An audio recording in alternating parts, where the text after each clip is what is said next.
Alhamdulillahilladzi ja'ala al-laila wan-nahara khilfatan liman arada ay yadhakkara aw arada syukura. Alhamdulillahilladzi ja'ala asy-syamsa diyaa'a wal-qamara nura. Alhamdulillahilladzi amarna bit-ta'ati wal-imani wa nahana 'anil fusuqi wal-'isyani. Alhamdulillahilladzi ja'alana minal mu'minina al-qanitin.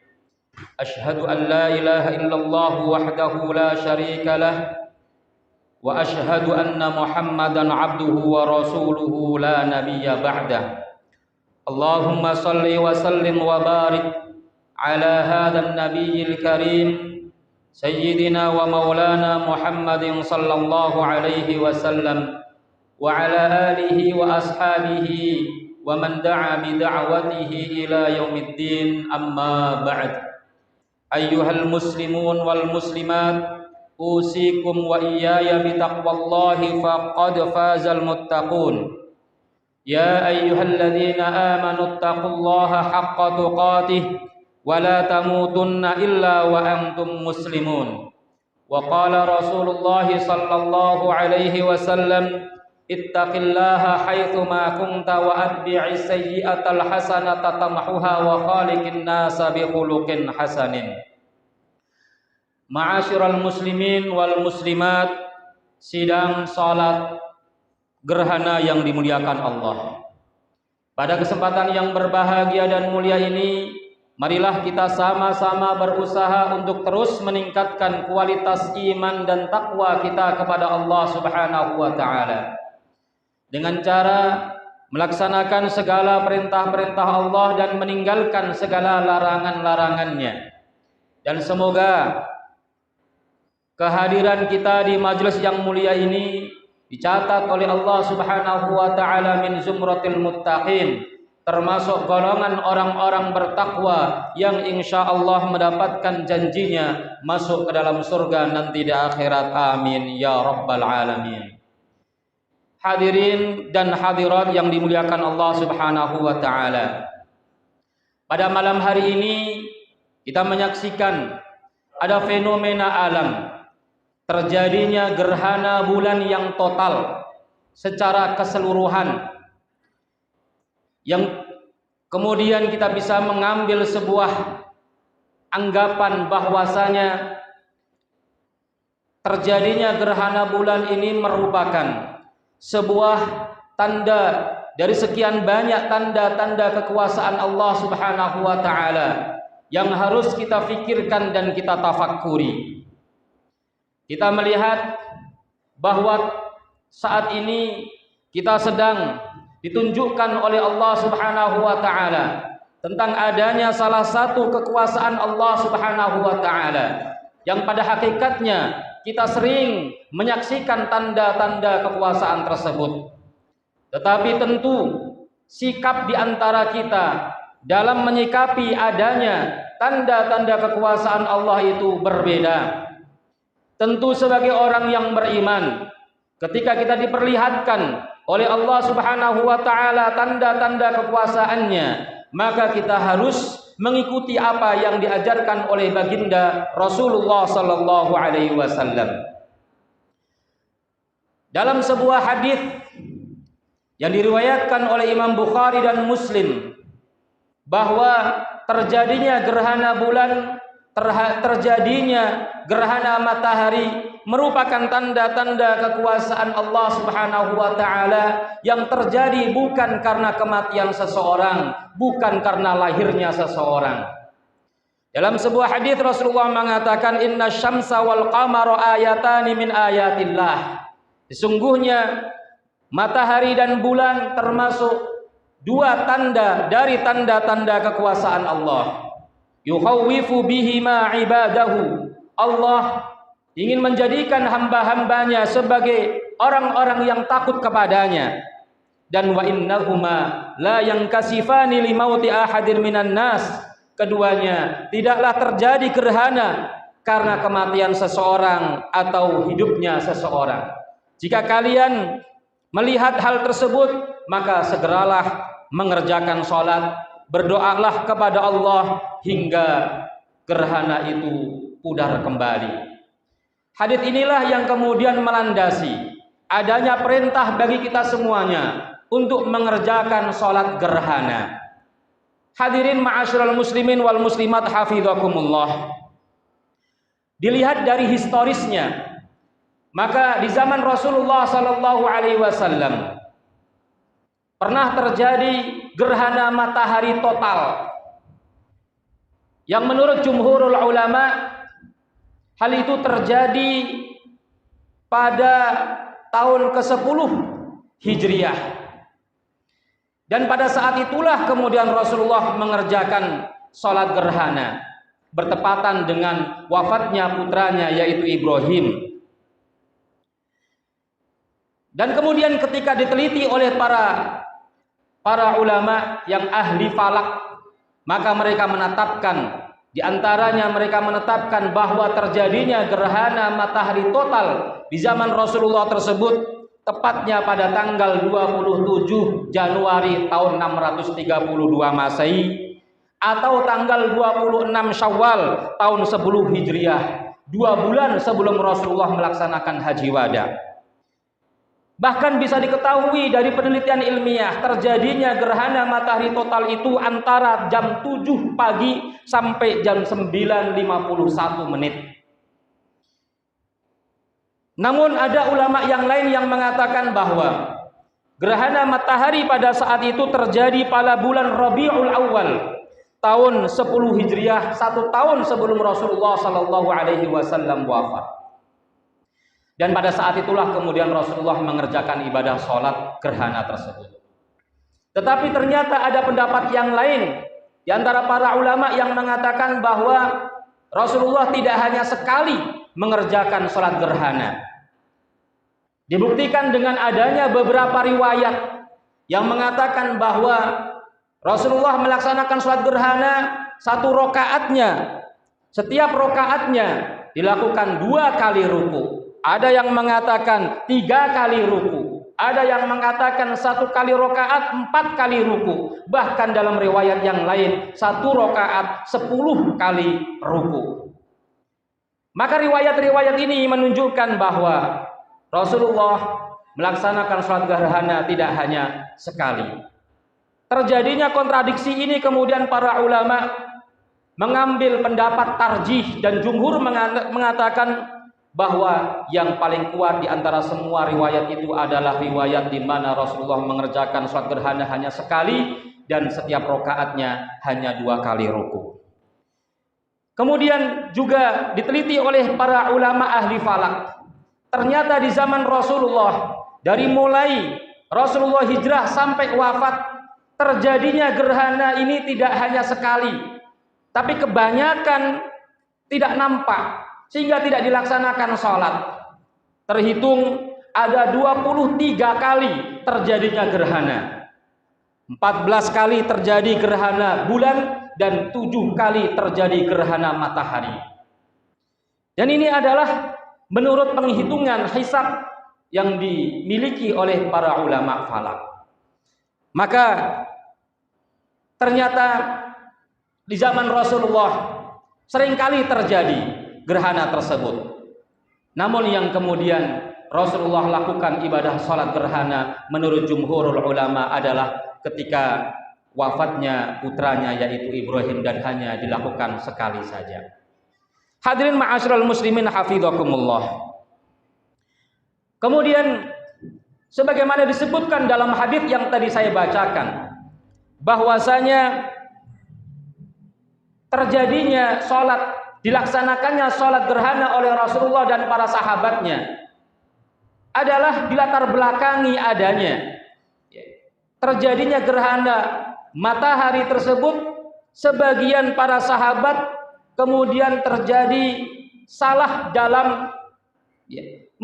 dalam persepsinya. Ketika Ibrahim meninggal dunia, kemudian sebagian orang mengatakan bahwa terjadi gerhana matahari ini limauti Ibrahim, karena wafatnya Ibrahim. Maka dengan segera Rasulullah Shallallahu Alaihi Wasallam meluruskan persepsi yang keliru, terutama adalah persepsi dalam masalah akidah. Karena sesungguhnya matahari dan bulan diciptakan oleh Allah Subhanahu wa taala memiliki rotasi sendiri, memiliki jalurnya sendiri. Lasyamsu yang bagi laha antudrikal qamar. Matahari tidak akan bisa menyusul, tidak akan bisa mengejar bulan. Walal lailu sabiqun nahar. Begitu pula malam hari tidak akan bisa mengejar dan menutupi siang hari. Sehingga ketika ada yang keliru dalam mempersepsikan terjadinya gerhana ini, maka kemudian Rasulullah dengan segera meluruskan persepsi yang keliru tersebut. Karena dalam kaidah disebutkan la yajuzu ta'khirul bayani 'indal hajah. Tidak boleh kita menunda keterangan dan penjelasan ketika dibutuhkan.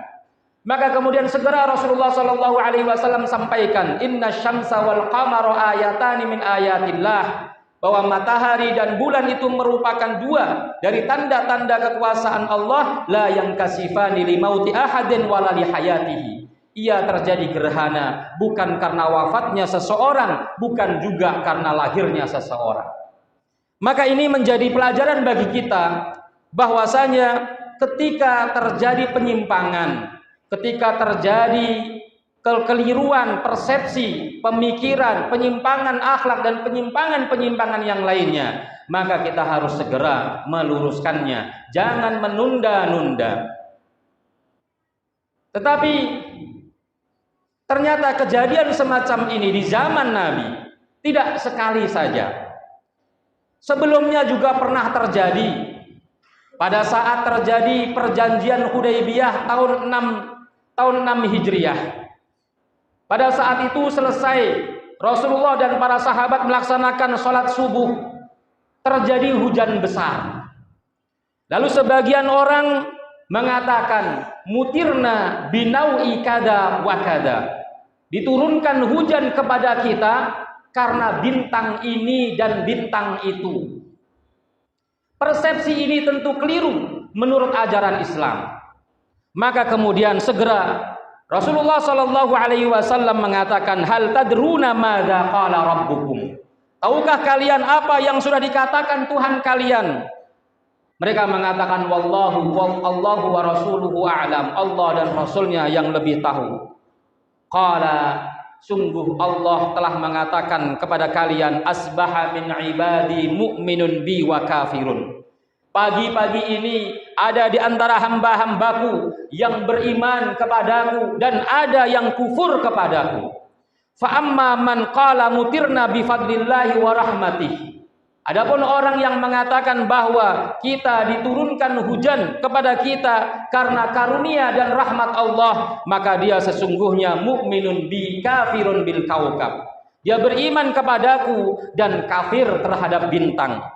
Wa amma man qala, adapun orang yang mengatakan mutirna binaui kada wa kada, diturunkan hujan kepada kita karena bintang ini dan bintang itu, maka fadzalika kafirun bi, maka dia sungguh telah kufur kepadaku, mukminun bil kaukabi, dan beriman kepada bintang. Ini salah satu contoh bahwa ketika terjadi penyimpangan khususnya dalam masalah akidah, maka tidak dibiarkan tetapi segera diperbaiki. Demikian pula ketika dalam peristiwa Khaybar, ketika Rasulullah dengan para sahabatnya menuju ke Khaybar, ada satu tempat di mana orang-orang musyrik seringkali menggantungkan pedang-pedang mereka di atas pohon yang besar. Pohon itu kemudian dikenal dengan Zatu Anwat. Tujuannya adalah agar mereka bisa mendapatkan barokah dari pohon besar tersebut. Maka sebagian orang kemudian mengatakan, ya Rasulullah, ij'al lana dzata anwatin kama lahum dzatu anwat. Ya Rasulullah, berikanlah kepada kami dzatu anwat sebagaimana orang-orang musyrik itu memiliki dzatu anwat. Maka Rasulullah Shallallahu Alaihi Wasallam tidak membiarkan begitu saja persepsi yang keliru yang ada di kalangan para sahabat. Kemudian Rasulullah mengatakan, Subhanallah, Maha suci Allah, hada kama qala qaum Musa, ini sama saja seperti yang dikatakan oleh kaumnya Nabi Musa, ij'al lana ilahan kama lahum alihah. Hai Musa, berikanlah kepada kami satu Tuhan sebagaimana mereka orang-orang musyrik itu memiliki banyak Tuhan. Walladzi nafsi biyadihi, kata Rasulullah, walladzi nafsi biyadihi, demi zat yang diriku berada dalam genggamannya, latarkabunna sunnata man kana qablakum, sungguh kalian akan mengikuti sunnah orang-orang sebelum kalian. Dan hari ini barangkali kita bisa menyaksikan tidak sedikit ada saudara-saudara kita yang masih bermasalah akidahnya, masih mempercayai hal-hal yang khurafat, mengambil berkah yang tidak disyariatkan, sehingga kita khawatir kalau kemudian mereka terserang penyakit syirik. Oleh karena itu, ketika kita melihat ada orang-orang yang meyakini ketika mereka berada di pantai selatan, ketika pantai selatan ada gelombang yang besar, mereka mengatakan ini penguasa laut sedang marah. Ketika ada gunung meletus, kemudian mereka mengatakan penjaga gunung sedang murka. Maka ini adalah bagian dari bentuk kesyirikan yang harus segera kita luruskan. Dan tentu banyak sekali kita menemui penyimpangan-penyimpangan yang ada di masyarakat kita. Kalau di zaman Rasulullah saja, orang yang mendapatkan tarbiyah dan pendidikan yang baik dari Rasulullah Shallallahu Alaihi Wasallam, masih saja ada gangguan-gangguan yang menjauhkan mereka dari jalur yang benar, dari akidah yang sahihah. Tentu di zaman sekarang jauh lebih banyak lagi godaan-godaan yang menyimpangkan kita kepada jalan yang tidak benar. Hadirin ma'asyiral muslimin wal muslimat hafidhakumullah. Kemudian apa manfaat yang bisa kita dapatkan dari peristiwa gerhana seperti ini? Secara sharih, secara jelas Rasulullah Shallallahu Alaihi Wasallam mengatakan, yuhawwifu bihi ma ibadahu, bahwa terjadinya gerhana matahari atau bulan itu adalah cara Allah Subhanahu wa taala membuat hamba-hambanya takut kepadanya. Karena apa? Karena rasa takut inilah yang kemudian akan membentengi diri kita dari berbuat maksiat. Karena rasa takut inilah yang kemudian memberikan semangat kita untuk melakukan amal-amal kebaikan agar kita mendapatkan balasan nanti di akhirat, agar kita selamat nanti di akhirat. Oleh karenanya, mari kita selalu memupuk rasa takut kita kepada Allah dalam hati kita. Karena takut kepada Allah merupakan bukti keimanan kita. Orang yang mengaku dirinya sebagai orang yang beriman, maka wajib bagi dia takut kepada Allah Subhanahu wa taala. Orang yang takut kepada Allah, dia akan lari kepada Allah. Dan orang yang takut kepada manusia, dia akan lari dari manusia tersebut. Oleh karenanya, keimanan kita dipertaruhkan. Apakah kita menjadi orang-orang yang takut kepada Allah ataukah orang-orang yang lalai? Oleh karenanya Allah Subhanahu wa taala berfirman, "Innama dzalikumus syaitanu yukhawwifu awliya'ah fala takhafuhum wa khafuni in kuntum mu'minin." Sesungguhnya setan juga memiliki agenda. Agenda setan adalah menjadikan manusia merasa takut kepadanya, merasa takut kehilangan dunia.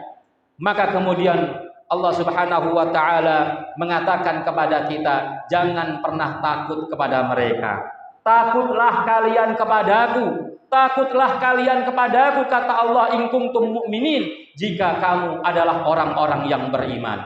Maka ayat ini menunjukkan bahwa keimanan kita menjadi benar kalau kita takut kepada Allah Subhanahu wa taala. Takut kepada Allah adalah bukti keilmuan kita. Semakin tinggi ilmu kita, semakin faham kita terhadap ajaran agama, maka semakin kita takut kepada Allah Subhanahu wa taala. Inilah yang difirmankan oleh Allah Subhanahu wa taala, "Innama yakhsyallaha min ibadihil ulama." Sesungguhnya yang paling takut kepada Allah dari hamba-hambanya adalah orang-orang yang berilmu. Oleh karenanya, kenapa kita selalu tekun dalam belajar, menuntut ilmu, memahami agama? Maka targetnya diantaranya adalah agar kita menjadi manusia yang takut kepada Allah Subhanahu wa Ta'ala. Orang yang takut kepada Allah, maka dia akan berpeluang untuk mendapatkan keberuntungan dan kemenangan. Jangan-jangan tertundanya kemenangan kita. Jangan-jangan yang menyebabkan kemenangan semakin menjauh dari kita adalah kurangnya rasa takut kita kepada Allah Subhanahu wa Ta'ala. Dalam surah An-Nur, Allah Subhanahu wa Ta'ala berfirman, "Wa may yuti'illaha wa rasulahu wa yakhshallaha wa yattaqihi faulaika humul faizun." Barang siapa yang taat kepada Allah dan Rasulnya dan takut kepada Allah, bertakwa kepadanya, maka mereka itulah orang-orang yang akan meraih kemenangan dan keberuntungan. Hadirin ma'asyiral muslimin hafizakumullah. Setiap ada tanda-tanda kekuasaan Allah kita saksikan, maka hendaknya yang hadir dalam kehidupan kita adalah rasa takut. Karena tidaklah tanda-tanda kekuasaan Allah itu ditunjukkan kepada kita kecuali kita harus merasa takut kepada tanda-tanda tersebut.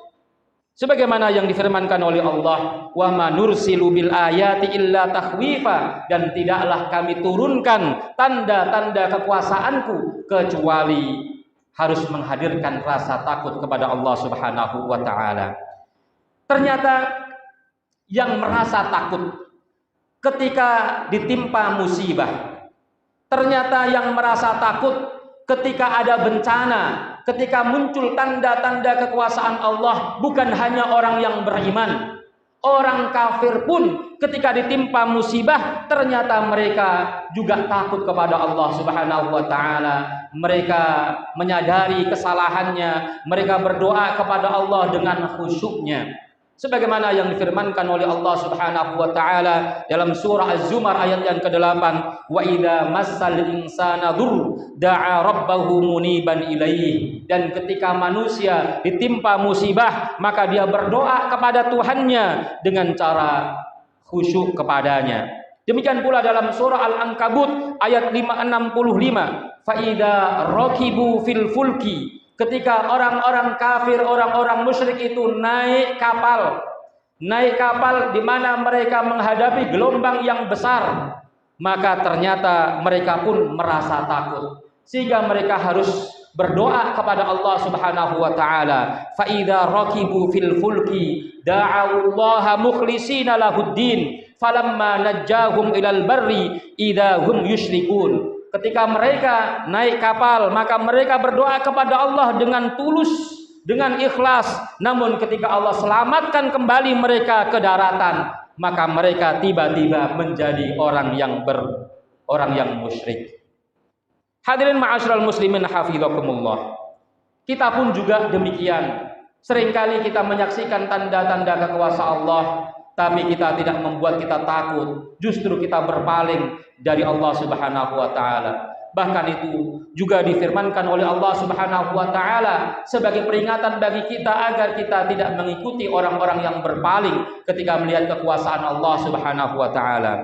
Dalam surah Yusuf ayat 105, Allah berfirman, "Wa ka'ayyin min ayatin fis samawati wal ard yamurruna 'alaiha wa hum 'anha mu'ridun." Betapa banyak tanda-tanda kekuasaan Allah yang ada di langit, yang ada di bumi, yang mereka lewati, yang mereka saksikan, tetapi justru mereka berpaling darinya. Hadirin ma'asyiral muslimin hafizakumullah. Lalu apa yang perlu kita lakukan agar benar sikap kita ketika kita melihat gerhana? Dalam banyak hadis, maka kita bisa menyimpulkan yang mesti kita lakukan adalah melakukan ibadah dan banyak kebaikan. Secara khusus Rasulullah Shallallahu Alaihi Wasallam mencontohkan kepada kita, yang kita lakukan adalah sholat dan berdoa, sebagaimana disebutkan dalam hadis yang diriwayatkan oleh Bukhari dan Muslim. "Fa'idha ra'aitumuha," ketika kamu melihat kedua gerhana itu, "Fad'ullaha," berdoalah kamu kepada Allah, "Wasallu," dan sholatlah kamu, "Hatta yanjaliya," hingga berakhir gerhana tersebut. kemudian berzikir dan beristighfar. Sebagaimana yang disabdakan oleh Rasulullah sallallahu alaihi wasallam, "Fa idza ra'aitum syai'an min dzalika," ketika kalian melihat sedikit gerhana tersebut, maka fafza'u ila dzikrihi, maka bersegeralah kamu untuk berzikir mengingat Allah Subhanahu wa taala, wa du'aihi, dan berdoa kepadanya, wa istighfarihi, dan memohon ampun kepadanya. Kemudian juga memerdekakan budak. Sebagaimana yang diriwayatkan dari Asma, beliau mengatakan sesungguhnya Rasulullah sallallahu alaihi wasallam memerintahkan ketika terjadi gerhana matahari untuk kita memerdekakan budak. Kalau mungkin budak saat ini tidak ada, kita bisa memerdekakan dan membebaskan saudara-saudara kita dari tahanan, membebaskan dari hutangnya dan hal-hal yang lain yang menjerat saudara-saudara kita. Juga bertakbir dan bersedekah, memperbanyak takbir sebagai tanda mengagungkan Allah Subhanahu wa taala dan bersedekah kepada saudara-saudara kita.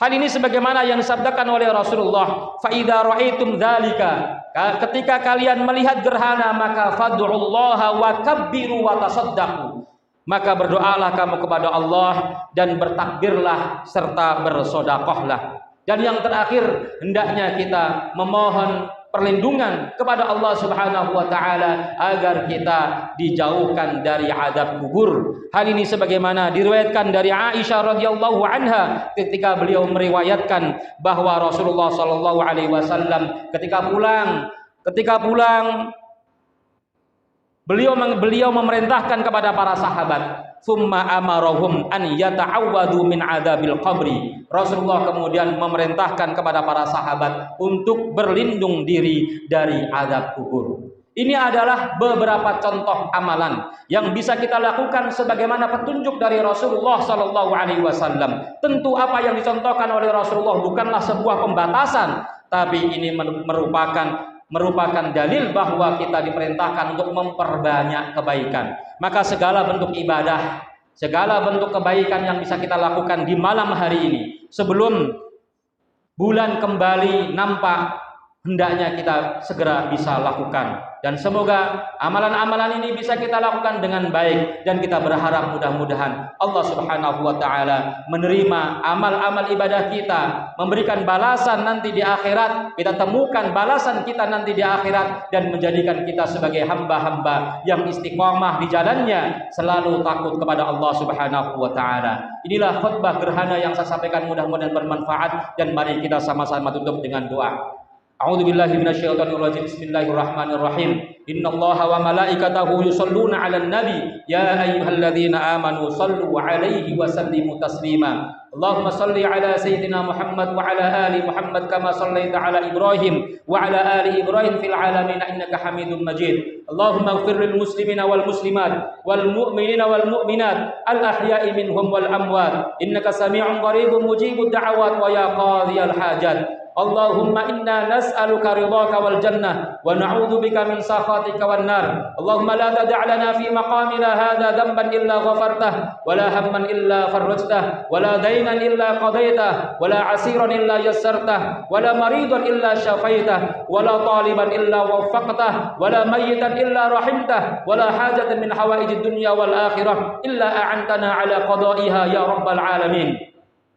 Allahumma afina fi abdanina, Allahumma afina fi asma'ina, Allahumma afina fi absarina. Allahumma inna nas'aluka bismikal a'zam an tashfiyana wa taghfir dhunubana wa tubarikana fi amwalina wa arzaqina wa a'malina wa a'marina ya arhamar rahimin. Allahumma inna nas'aluka shifaa'a wal barakata wal khaira wal 'afwa wal 'afiyata wal mu'afata daimata ya arhamar rahimin. Rabbana atina fid dunya hasanah wa fil akhirati hasanatan wa qina adzabannar wa adkhilnal jannata ma'al abrar ya aziz ya ghaffar ya rabbal alamin. Ibadallah, innallaha ya'muru bil 'adli wal ihsan wa ita'i dzil qurba wa yanha 'anil fahsya'i wal munkari wal baghi ya'idukum la'allakum tadhakkarun. Fadhkurullahal 'azim yadhkurukum washkuruhu 'ala ni'amihi yazidkum wa la dzikrullahi akbar. Allahu akbar, Allahu akbar, Allahu akbar. Walillahil hamd. Wassalamu alaikum warahmatullahi wabarakatuh.